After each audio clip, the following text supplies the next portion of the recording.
Well, the KZN ANC expects a dispute-free meeting as its elective conference gets underway today. The chairmanship of the province is being hotly contested, and current chair Siphamandla goes up against finance MEC Nomusa Dube and businessman Sandile Zungu. Well, eNCA senior reporter Siphamandla Goge joins us now, of course, with the very latest. Siphamandla, good to have you once more, colleague.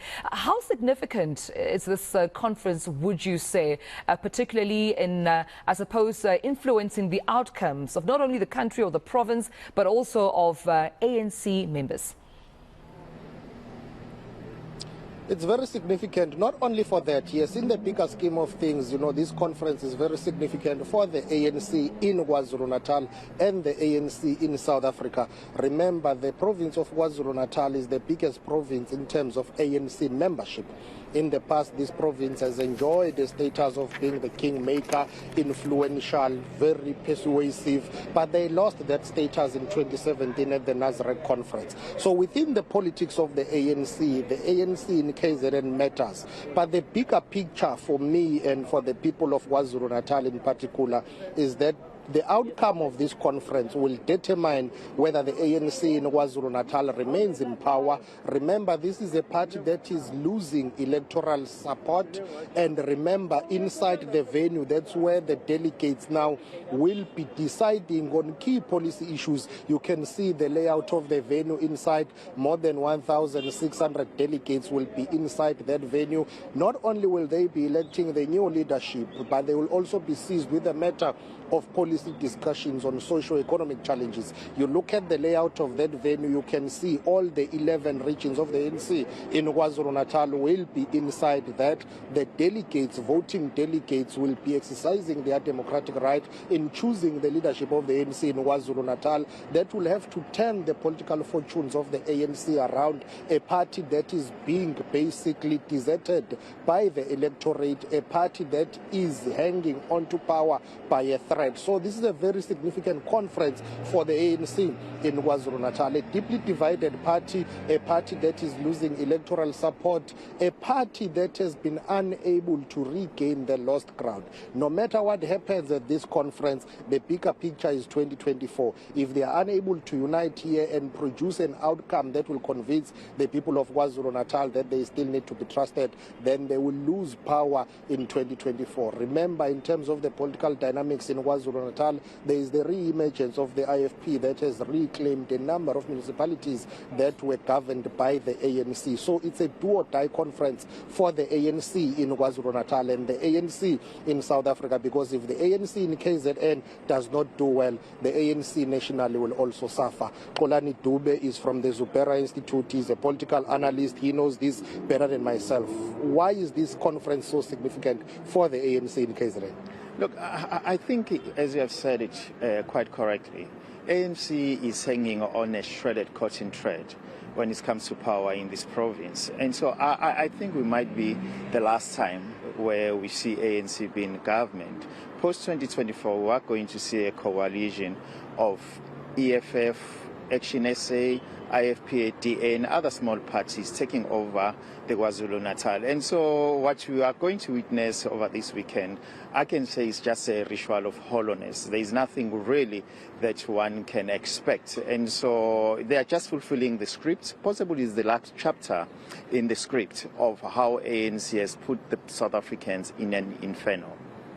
And many people have been saying it doesn't matter the outcome, whether Sihlezi Kalala is retained and Mdumiseni Ntuli is retained, or whether Siboniso Duma and Bheki Mtolo emerge, Sandile Zungu, Nomusa Dube. What do you make of this number of candidates that they are vying for leadership positions? Because it seems as if anyone believes that they can take this. Look, when the party is dying, everyone sees himself as a leader. That's the simple indication. It has nothing to do with democracy here. It's about everyone trying to save himself, to say, look, if we go to an opposition benches, I would rather be the leader of that opposition. And so it's about their livelihood. It has nothing to do with any other thing else here. They are losing electoral support. 2019, they registered an electoral decline. 2021, they lost key strategic municipalities. They are hanging on to eThekwini by a thread through Philani Mavundla's ABC. But also it's a party that has failed to deal with the issue of unity and renewal. It's a party that has been accused of not solving the Shembe Church issue, the issue of the royal house. What have they achieved? Nothing at all. You know, the state is out there. Look at the socio-economy in this province. It's still skewed. The people are still benefiting are historically people who were chosen by colonialism and apartheid, of which are Indians and white. You know, the black people have not benefited anything. And two, you know, what is very sad about the current people who are contesting this, these people who have been with them for the past 15 years, you know, and they've not done anything. You talk about Sihle Zikalala has been an MEC for economic development, but he can't even count more than 5 entrepreneurs that he has produced in this province. So as well as Sandile Zungu, you know, is laughable that someone that we thought that he can shake the KwaZulu-Natal in the business sector, he also find himself in this inferno or in this den of scoundrels, of thieves, of hyenas, of scavengers. And so I don't think that these people really do understand what is at stake here. But look, we have to accept it now that Mbeki last night, he accepted that, look, ANC was not ready to govern. ANC don't have even a baseline document on how to govern this country. And so what do you expect from these state polls who are the scoundrels that they can do anything? And so let these state polls do whatever that they do, but we know we're not going to expect anything from them. Is this the society they wanted, though? A society that is plagued by unemployment, poverty, inequality, violent crime, a society that is plagued by social ills? Because if you look at all the socio-economic indicators and the fabric of the KwaZulu-Natal society, you can see that the situation is very dire and something has got to give. Does the ANC have capacity to self-correct? Not at all, not at all. Look, these are the people who kill each other. You know, the murder rate in this province is mainly from the ANC members.